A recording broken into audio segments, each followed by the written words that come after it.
What's happening, YouTube? Goofy Bastard here for another video.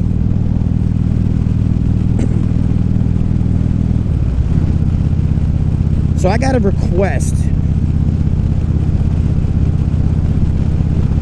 from one of my Facebook groups that I belong to, Metric Cruisers and Baggers, from Robert, to do a review video on this bike. So I'm going to do a real quick review video. I'll give you the pros and cons in my opinion, and let me state that again, this is just my opinion. Everybody's opinions differ. So alright, so what I got right here is a 2016 Kawasaki Vaquero, or Vulcan Vaquero. It is a 1700cc motor, or a 103.7 cubic inch, however you want to look at it. It's got a 6-speed transmission. It has ABS brakes. It has K-Act, which is Kawasaki's link braking system, meaning that if you pull on the front brake, it's going to apply some rear brake. If you hit the rear brake, it's going to apply some front brake. What's up, bro? So overall power for this bike is okay. It's you're not going to win any land speed records, but it's okay. It moves my fat ass around. So I mean, you know, I'm basically the size of 2 teenage girls. So this is a fixed fairing bike. They compare it to the Harley-Davidson Road Glide and now the Indian Challenger. It's in the same class, kind of, sort of. The only difference is that it's a hell of a sight cheaper.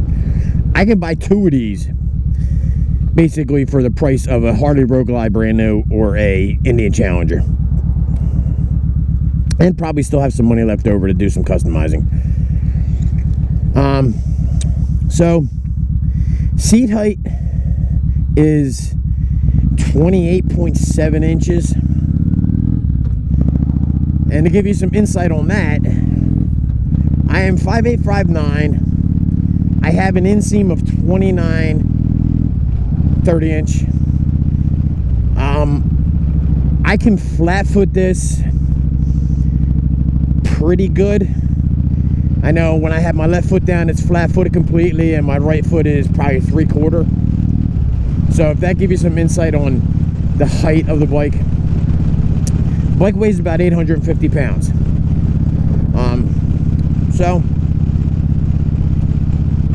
Seat comfort, as I said in previous videos, I do most of my riding commuting back and forth to work. So the seat really isn't an issue for me. I've done 190 miles in one day. That's the most I've done in a day. And the seat for me is fine. Now, I'm not pumping out 400, 500, 600 miles a day either. So in that case, who knows? Until I get to that point, until I do that, I won't know. So I really like the fixed fairing bikes. So that's what drew me to this bike. I fell in love with this bike the first time I saw it in 2012. So it handles, pardon me clearing my throat, it handles surprisingly well for a bike this size, this heavy. I came from a 06 Kawasaki Main Streak, which is a lot lighter than this bike, and so really, it's pretty. This is pretty nimble. You can flick it around pretty good. You know, not too bad. You're not going to do any canyon carving with this bike. I mean, you can do it, but you know, you're not going to keep up with all those sports bikes out there. So it's got hard bags, hard saddlebags, and it's got 2 compartments up here for storage. The saddlebags are side opening saddlebags. I like it versus the top opening. I think you get more in them. But like I said, that's personal preference too. That's all opinion. So, I mean, it's a good riding bike. It's got okay power. So, they're the pluses. On the negatives on this bike, it is pretty much so been unchanged since its inception and back in 2011. The only thing they have changed in that time period is the colors. Every year they change the colors, and they added ABS brakes, I think in 2014-15. I'm not totally sure. I mean, that's pretty much so the only changes that have been made to this motorcycle. Now, the entertainment center, or whatever you want to call it, the radio, straight from Kawasaki, it's lacking, to say the least. It is antiquated. It is old technology. So that's one thing I would really love to see Kawasaki update. It does not have Bluetooth. So, I mean, that's, one of the things. The other really, really negative thing about this motorcycle is the serious lack of support for this bike. Not a lot of people really make parts for this bike. I mean, in all honesty, yeah, you'll find exhaust here and there. You can find all the basic stuff, grips, bars, and whatnot. But the lack of upgrading the motors is really not there. It's like I said, it's the only thing bad about it. Now, there are guys out there that have engineered different parts specifically for this bike, because I'm sure they were part of the Vaquero Nation, or whatever you want to call it. And I've used some of them. So, but I'll explain, I'll go over that later. So, but I mean, that's like basically the 2 negative things what's going on, bro? The 2 negative things that I feel are really holding this bike back.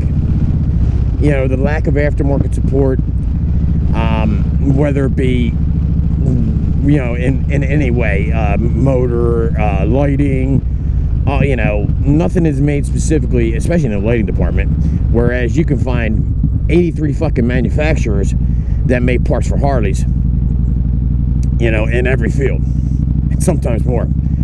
So, yeah, you pretty much don't have to do everything your own.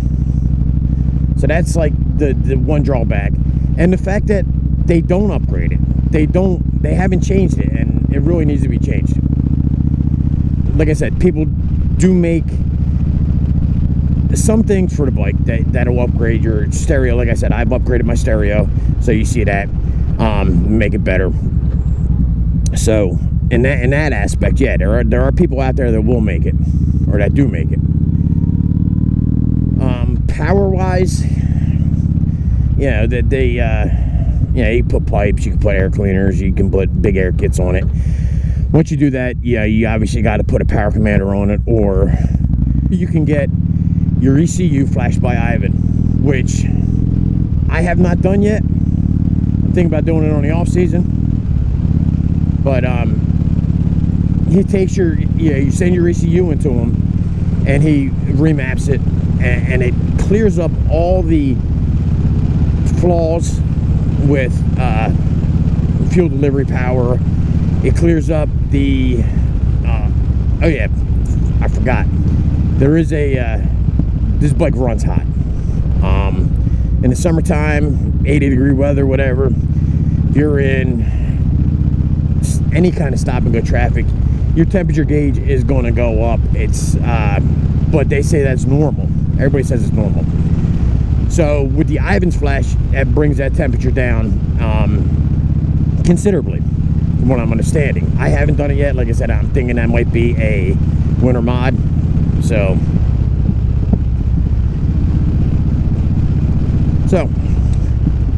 there, that's basically my take on the Vaquero. I love the bike.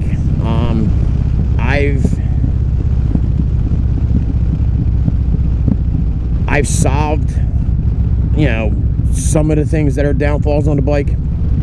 So if you like this video, give it a big thumbs up.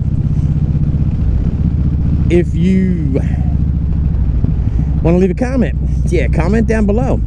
Love to hear your thoughts. And like I said, these are just my opinions. Everybody's opinions differ. If you want to subscribe, feel free, please. I'd love to have you on board. But if you do subscribe, you hit that little bell next to the subscribe button, and you'll be notified anytime I upload a video. So, all right, guys. Until next time, stay safe and love one another. Peace.